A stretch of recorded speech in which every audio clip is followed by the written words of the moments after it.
I have the founder, Princewill's Trust, Tonye Princewill is with me right here in the studio. Thank you very much for coming. Thank you. John, how are you? Thank you too. I appreciate. But let's begin with all the scary reports. I know that you don't like what is going on. The security issues in Nigeria is something that nobody ever prayed for. No, of course, absolutely not.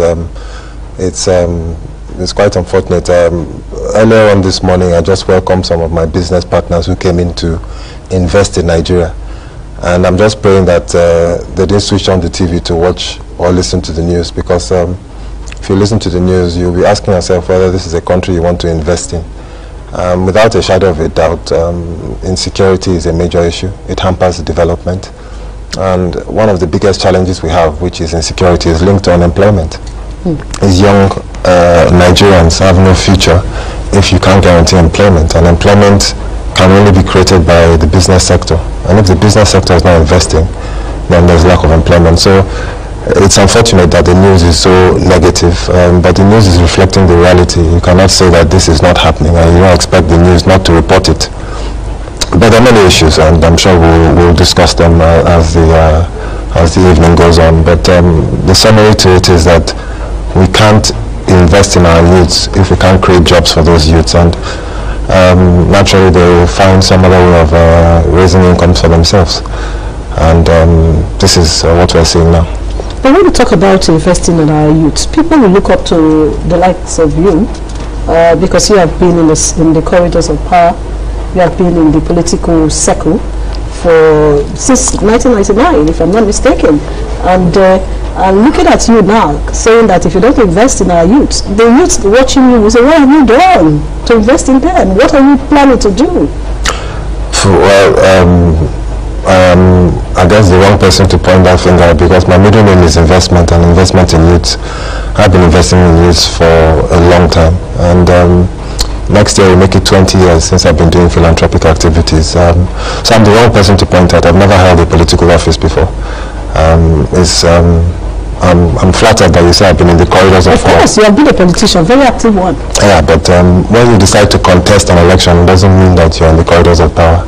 In fact, it means you want to get into the corridors of power. I haven't succeeded, but we haven't given up hope. The reality remains that all of us have responsibilities. I'm not going to shirk away from the responsibility, but I'm glad that in introducing me, you introduced me as the founder of Princewill's Trust as opposed to an APC chieftain. I'm both. I'm a film producer. I do lots of other things, but of course, it's my political hat that everybody sees. But if you scratch the surface, you'll see that when it comes to people who have invested in youths, people who have invested in, the future of Nigeria, I think I'm one of the people that can raise my hand and say, with the little I have, I think I've punched above my weight. So now with what is going on now, and going by the statement you made that we need to invest in our youth, do you have plans to also take some of these youths, maybe you start from your locality first, in your state, some of the youths out of poverty and also empower them? Do you have plans for that? Yes, I do. I mean, for me, I think investing in the youths is key.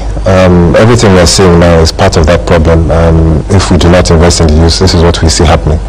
I've invested in youth, not just from my state, but of course across the country. I've taken them to Ghana to go and see what it's like for an electoral process where a ruling party loses an election and hands over to the opposition. How come it's so smooth in Ghana and not so smooth in Nigeria? I've looked at the streets of our cities and seen how filthy they are, and going to the streets of Rwanda or Accra and seeing a completely different experience. So I've taken youths. At my last trip, 33 youths followed me to Accra. I've also taken youths to Dubai to get them to meet with leadership, to understand how complete sand was turned into skyscrapers and a developing, thriving city. So for me, it's a constant attempt to, with the little I have, make an opportunity available to young people to see what is possible. So we continue to preach. But the problems we have in Nigeria are fundamental. Yes, we're going to talk about the Electoral Act and tinkering with the Electoral Act. But unless we deal with some of those fundamental issues, these kind of challenges will continue. Do we expect the police to react? Yes. But can't we be more proactive? What about intelligence gathering? Can't we foresee problems before they occur? There's so many issues, and sometimes we get tired of talking. That's why you say you have not seen me on TV. Yes. Nobody ever erected a monument to a critic. So if we just come here and start criticizing day in, day out, as far as I'm concerned, that's not necessarily the productive way to go about it. That is why I decided to get involved in politics, because everybody is saying, we're here, the politicians are there, they are bad, we are good. It's not quite that simple. It's not black and white. It's more like shades of grey. So what we expect is that every individual asks themselves, what can we do to make a difference? For the businessman who is flying in to invest in this country, what image of Nigeria do they see? Are we convincing them that they should spend dollars here, or should they spend it in another African country? And so it's a collective effort that all of us need to put, and I hope that the conversation will tilt in that direction at some point. Okay, let's look at what you learned from the Ghana election, and also look at the Nigeria elections. We have seen that elections in Nigeria at times it becomes a do-or-die affair. And thank God that the National Assembly is already looking into our laws so they can amend it. But there are some questions raised concerning the amendment going on presently. And there are fears too that this amendment may not scale. So these questions have to do with youth involvement in politics, the women, their plight, and the plight of the physically challenged and people living with disabilities.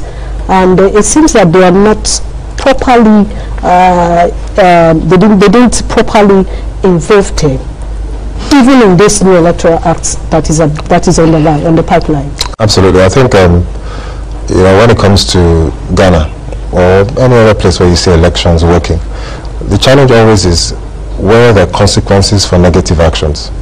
Unfortunately, in the case of Nigeria, that is not the case. I'm from Rivers State, and I've seen elections, and I've seen violence on the field. I've seen people killed. I remember in 2015, I think there are more bullets than people that voted on the streets of Rivers State. Now, the point is, and it will continue to remain, that when these negative actions happen, are there consequences for those actions? And I think the history has shown that there are very little in terms of consequences. In Ghana, there are consequences. If you take negative action, the law comes down heavily on you. So we can change the laws as much as we want. We can pass as many new laws as much as we want. The problem is that when people go foul of those laws, are the consequences. Now, as regards the women, the young people, and people with disabilities, there's no doubt that they can do better in terms of the electoral act. Take people living with disabilities, for instance. What kind of access do they have to voting? What kind of access do they have to the offices? You would have expected that in this amendment they would have reflected on that. Yes, they've made. I could see that there's some changes. They talked initially about the possibility of people living with disabilities sort of participating in the election. They used the word may. Now they've used the word shall. So that's progress. But if you ask the people with disabilities, they'll tell you that they'd like to see a lot more progress. That hasn't happened. Women inclusion of youths, of course they'd like to see more of that happen. But I am concerned, more importantly, with the quality of the youths that we're bringing up. If we don't impact on them early enough, then ultimately what you have is a worse version of the people that are currently there.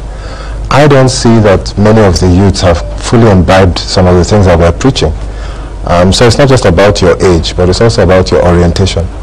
And unfortunately, that is not being addressed. But I think one of the biggest or quickest ways to really affect your orientation is for people to see that there's a consequence for negative actions. If there's a consequence for negative actions, people will sit up. But I haven't been seeing that, and I would like to see the punishment for offences of Electoral Act strengthened, and not just strengthened by law, but strengthened by action. And that, of course, is not the responsibility of the legislature. That's the judiciary. Until that happens, unfortunately, we'll be talking, and I'll be here again a few years from now. We'll be having the same conversation. That, of course, is what we're trying to avoid.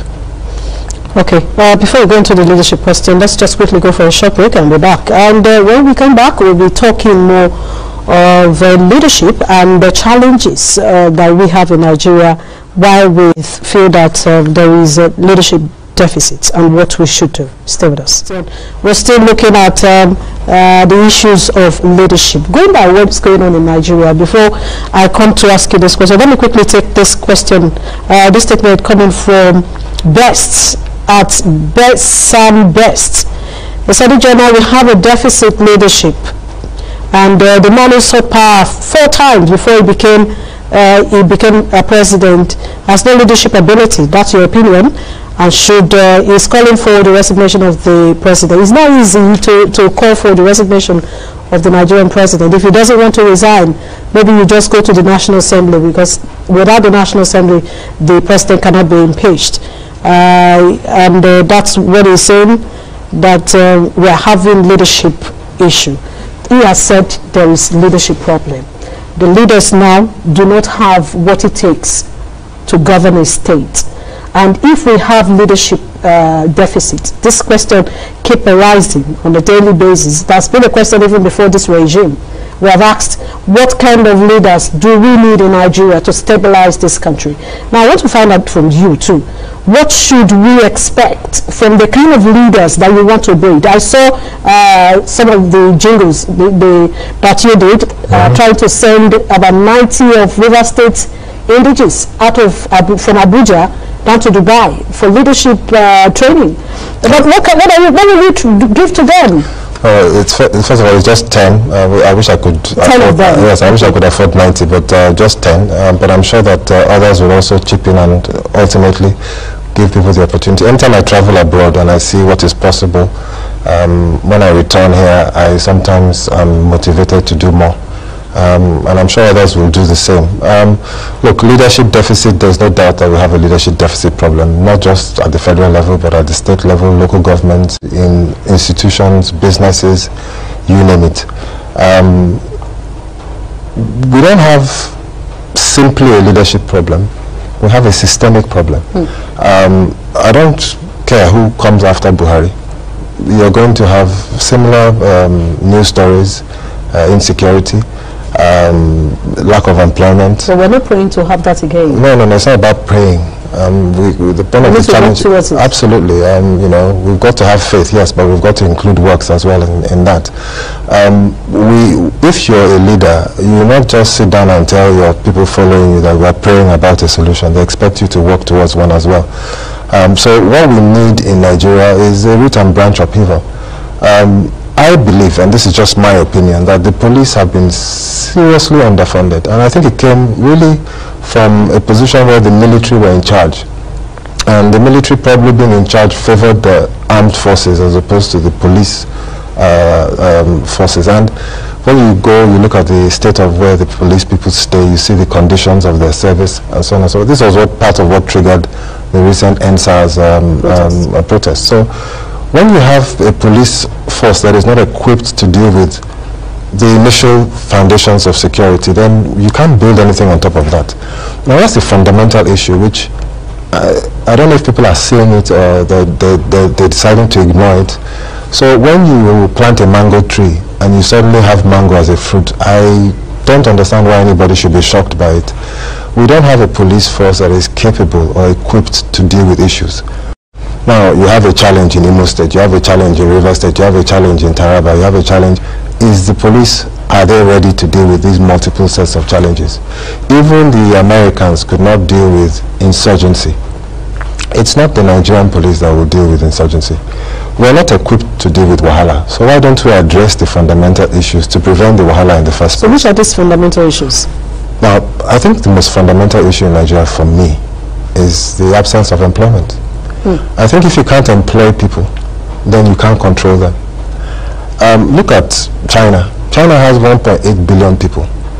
Now, 1.8 billion people is a lot of people. If they decide to have Wahala in China, they can't control it. So what they do is there is a dictatorship in quotes, but it's a system that is designed to provide while making sure that there is no dissent. At least they're providing, so they don't expect dissent. In Nigeria, we're not providing, so we can expect dissent. And people will have different opinions. Let's not forget that politics has happened, and I'm a member of APC. I believe that APC in 2015, they played the ethnic card. They played the religious card. PDP tried it in 2019, it didn't work. They will continue trying it again because the politicians, there's no major difference between the political parties. There's an absence of ideology. I'm a politician, I've been shouting about it all the time, but I often wonder why the media doesn't ask the politicians, your party, what's your policy on youth unemployment? The parties don't have policies on youth unemployment because they don't have ideologies. Because if you have an ideology, it will drive your policy framework. The way a political party in one state runs is completely different from the way the same political party runs in a different state. So the absence of ideology is a major fundamental issue. But if it had an ideology, then you'd have principles and policies for youth unemployment. Now, if you ask the average politician, how are they going to address unemployment? I would say that 99% of them don't have an answer. It's not about government providing employment. It's about government providing the environment for business to provide the employment. But if the politicians can't speak the language of business, or they don't know the issues that the businesses are facing, then how can they address them? Issues like insecurity, issues like multiple taxation, issues like a low-skilled workforce. If you look at me now, I'm doing something for youths in Rivers State. We've been on air now for about 3 weeks, looking for undergraduates, years 2, 3, and 4 with a CGPA of 3.0 and above, or graduates recently graduated with 2.1 and above, aged between 20 and 30, and with an international passport. And we're struggling to find enough people to apply.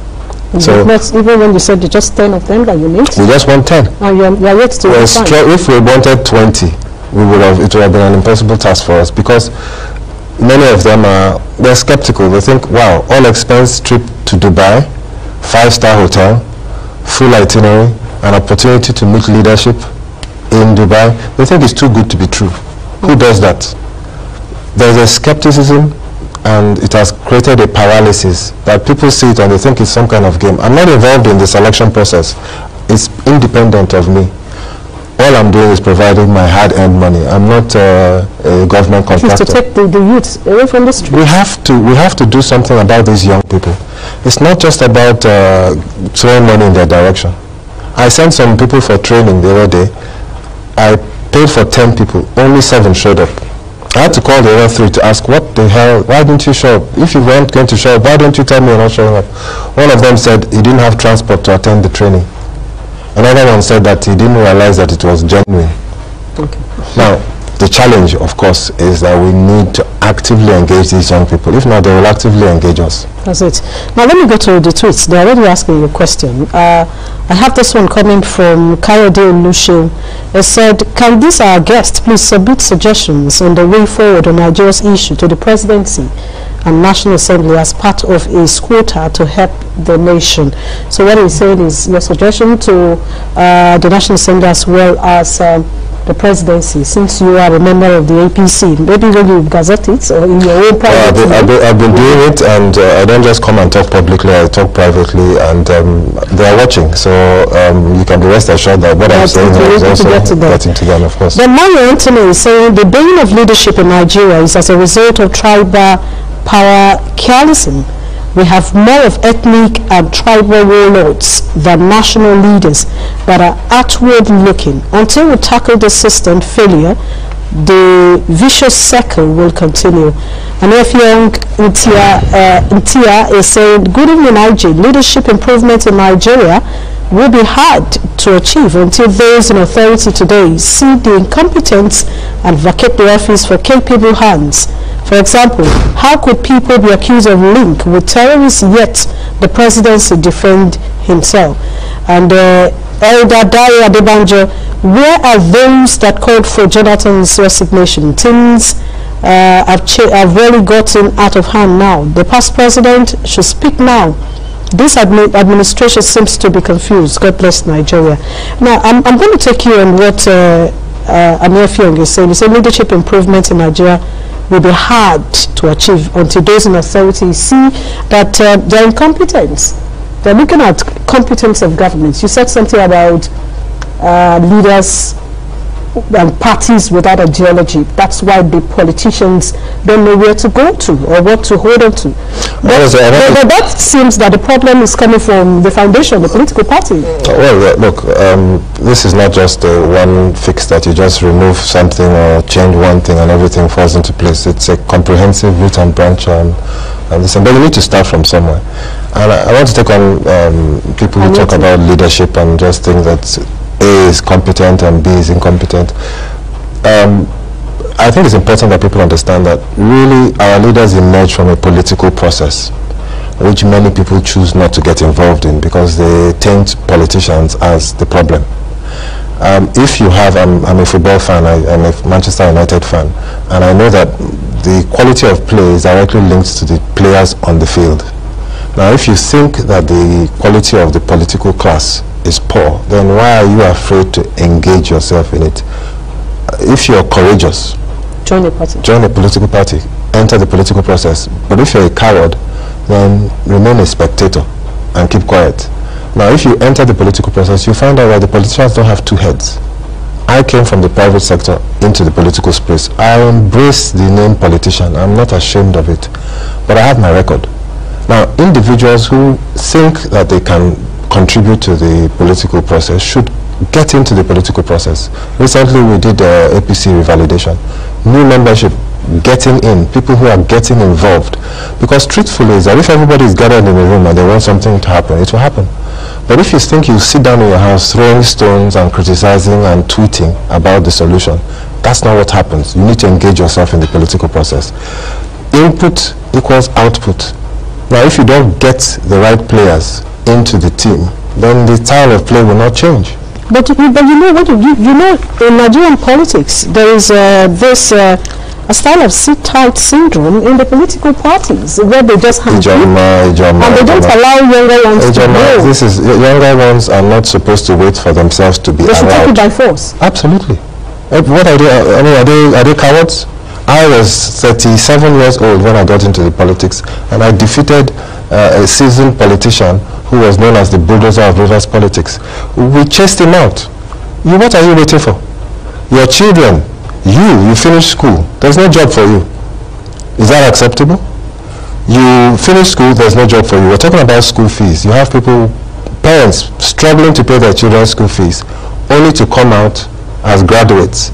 And as one pastor told me quite eloquently, that is graduate. You just graduate to wait. Okay, graduate. Wait, that's what they're doing. So you wait, there's no job for you. Now, what kind of a future is that? So your future is being denied you because politicians who are sitting on a seat are what? Too powerful? More powerful than the people? The truth is the people don't know their real power. And unfortunately, the politicians enjoy that dynamic. So the youths, this sit-tight thing, no, I'm not interested in that excuse. It's weak. What you expect is the young people to be eloquent, articulate, responsible, and go out there and convince their fellow young people to come together and take over leadership. But they must be ready to make sacrifices. Not that when somebody comes now and throws money in front of them, they are suddenly happy and they enter the house. So the youths are also part of the problem. And when we talk about leadership, it's not just leadership of the federal government, it's not just leadership of the state governments, it's not just leadership of the local governments, it's even leadership of youth bodies, it's leadership of women, it's leadership of you name it. It's a fundamental problem that Nigerians have. They say when you push a Nigerian to the wall, he says, how far can I enter? What is that? So we don't push for our own future. And we expect that the elders who are enjoying their present should fight for our tomorrow. But what about the kingmakers? You know, they have kingmakers. Kingmakers of the That's a challenge in the political circle. Well, you see, why I am impressed by Buhari, and I will continue to say it, is that Buhari is the only president that I have seen in recent times where the media was against him, the political elite were against him, the religious bigots were against him, the generals were against him, yet he still won the election. Sorry, let me also add that Western governments were also against him, yet he won the election. So the status quo, the powerhouses that used to be, stood and still did not deliver a president. Now the president has won the election. Has he performed to expectations? No, I don't think he has. But has he done a lot? Yes. In infrastructure, for instance, I'm very proud. People that are coming in to invest, for instance, in one project alone, $10 billion. if that investment goes through, that will be the largest infrastructure project going on anywhere in the world. Okay. Now, let me just say this. I know you want to rush me out because you have other things to do. But let me just say that that would create several thousand jobs. That's what we're talking about. And that could only happen under this, it's been lying fallow, that project for 7 years. Nothing has happened. Well, I have a lot of tweets here asking how they can reach you. Some are already asking. Well, I would like to give my phone number out if I can. Okay, maybe you give it to the producer later. They'll post it on the social media platform. Perfect. My handle is at Tonye Princewill. At Tonye Princewill, Twitter or? All of them, Tonye Princewill. Okay, at Tonye Princewill, you can reach him. And also this Dubai challenge that people might just be listening, TonyePrincewill.com. If you go to TonyePrincewill.com, you can apply. You can go to his there, and if you want to reach him, then yes, that's the much we can take on the program. But there are so many questions for him. Do you believe women's ability to change the current narrative in the country? As an APC stalwart, please let him educate his colleagues to be doing the right thing. That's coming from Izeribe Leo. His idea seems really good, and if followed to the letter, will change the narratives.